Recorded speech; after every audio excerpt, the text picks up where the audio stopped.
When you start on a green renovation, or any renovation for that matter, it is important to have a plan of attack right from the start. Dara Bowser of Bowser Technical talks to Greg about what to consider when making plans for his house and the next steps to take in the Really Old House Goes Green project.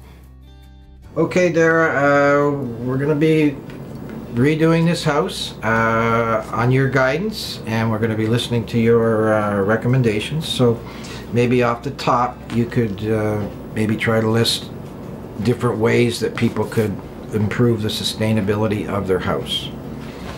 You've got to start with a plan, and the plan starts with your needs, your aspirations, the plan for how long you expect to be in this house, what you expect to do in the house. Are you going to sell it in a couple of years?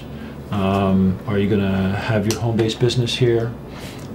Is one of your family going to have a home-based business here? Your wife, kids? Do you expect your kids to move out shortly?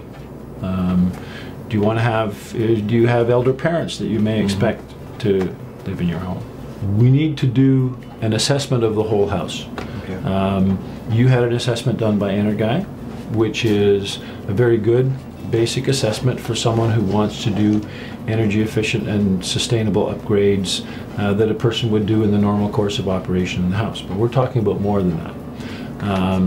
So we need to do a really in-depth look at how the house is built, the condition of the foundation, the walls, whether the insulation, a pretty in-depth analysis of what's going on with the house before we start. We work with home designers and builders and HVAC contractors to help them do high-performance houses, sustainable houses and greenhouses. So we need to hook you up with the professionals that can do that. Yeah.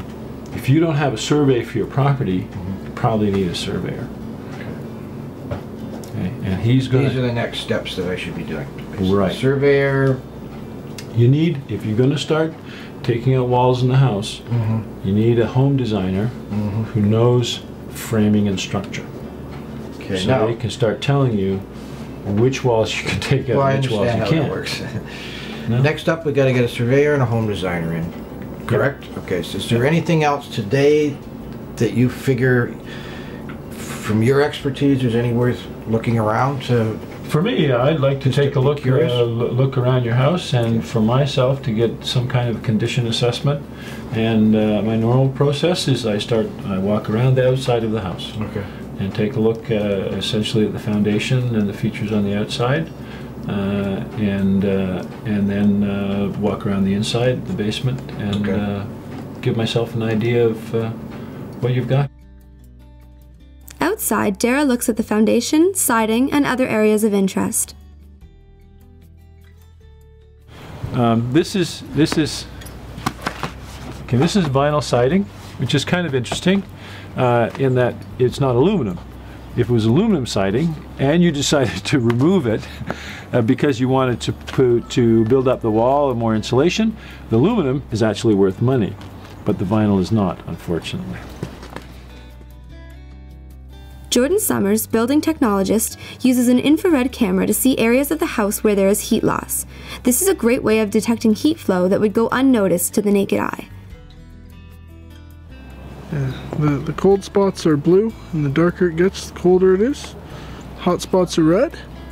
The hotter it gets, it'll get closer to white. And it just shows the heat signatures of spots on the wall, so you can tell where your heat loss of the building is. Yeah, no, at the top of the window, between the ridge or the attic vent and the window, there's a severe heat leak there. There's something coming out there. But whereas without the thermal camera, there's nothing. Key areas inside the house Dara looks at are the basement and attic spaces. Go to thegreenhub.ca to find Dara's observations and the full article for this week's installment of This Really Old House Goes Green.